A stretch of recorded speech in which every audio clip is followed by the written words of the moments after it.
freedom just got a massive W this past week. It actually got several, the biggest being delivered by none other than Donald J. Trump. But first, I want to quickly recognize another major player, the recently elected president of Argentina, a staunch defender of individual liberties, Javier Milei. He went into the belly of the beast, the World Economic Forum's event at Davos, and gave those freedom-hating elites a lesson on the historical record of individual liberties versus collectivism when it comes to advancing human prosperity. Here he is wrapping up that epic speech. Do not surrender to the advance of the state. The state is not the solution. The state is the problem itself. You are the true protagonists of this story. And rest assured that as from today, Argentina is your staunch, unconditional ally. Thank you very much, and long live freedom. Damn it. Long live freedom. Damn it. Did you catch the inflection by that translator? Even the sociopaths at the World Economic Forum couldn't find a translator who's not moved by a passionate call for freedom. When I get indicted, I'm actually being indicted. If you think about it, I'm being indicted for you. Because never forget, our enemies want to take away my freedom, because I will never let them take away your freedom. I won't let it happen. They want to silence me because I will never let them silence you. And in the end, they're not after me, they're after you, and I just happen to be standing in their way, and I always will be in their way. And who exactly are our enemies? More from Javier Milei. Unfortunately, in recent decades, motivated by some well-meaning individuals willing to help others, and others motivated by the wish to belong to a privileged caste. Others wishing to belong to a privileged caste. The parasitic elite. Now, where the heck am I on this very frigid day? I'm actually in New Jersey on the banks of the Delaware River at a place called Washington Crossing State Park. This is where that legendary story of George Washington and his men crossing a frigid Delaware River took place. I figured what better place to do a story on freedom getting a W than where it got one of its first wins in our nation's history. The main leaders of the Western world have abandoned the model of freedom for different versions of what we call collectivism.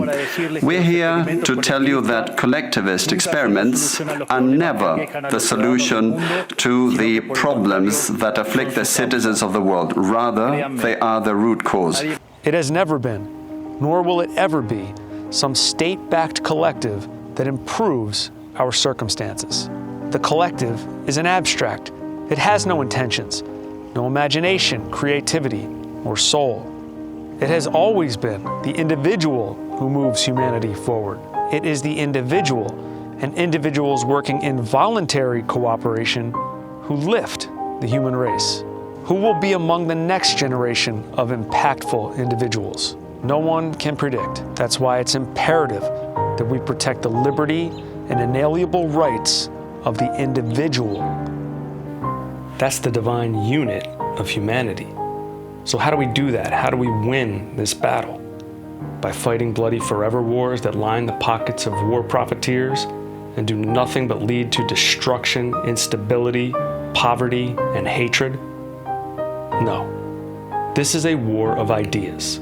Collectivism can only survive if a certain percentage of the population can be convinced to believe in it, to believe that their group identity supersedes their individual divinity.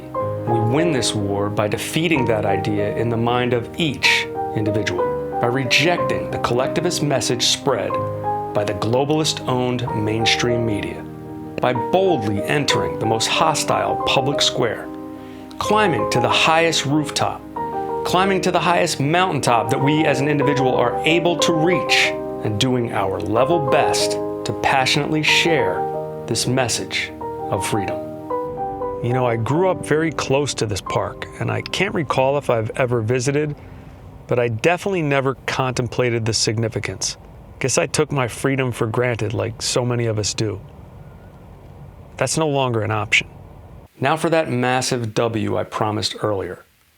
You see, these so-called globalist elites use a variety of tools to accomplish their goals. What I refer to as the carbon con to attack our access to energy, food, and mobility. global health threats to attack our bodily sovereignty, DEI to disrupt our path to prosperity by upending meritocracy, and a corrupt financial system to rob us of our financial independence. But the tide is turning, and Donald Trump added significant weight to the pro-freedom side during his recent speech in New Hampshire. And tonight I'm also making another promise to protect Americans from government tyranny. As your president, I will never allow the creation of a central bank digital currency. Do you know about that? I didn't know you know so much. I'm very, well, New Hampshire, very smart people. Very current.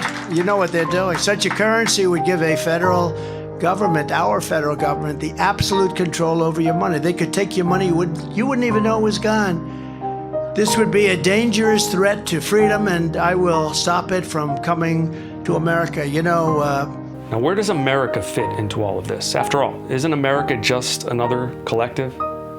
I don't believe so. America is an idea. It's this idea. We hold these truths to be self-evident, that all men are created equal, that they are endowed by their Creator with certain unalienable rights, that among these are life, liberty, and the pursuit of happiness. This idea is the greatest threat to those whose accumulation of wealth and power is parasitic in nature. The central banking cartel, the war profiteers, so-called royalty, and the illness profiteers. They're the ones encouraging you to overeat until you're on a maintenance medication for the rest of your life. They're the ones that tell you that you aren't safe unless your neighbor gets a particular injection. Unfortunately, these parasitic elite are the most powerful in the world right now, and have been for some time. And for them to continue their reign, this great country and the idea it represents must be destroyed. And with the help of corrupt leaders, they're achieving this right before our very eyes.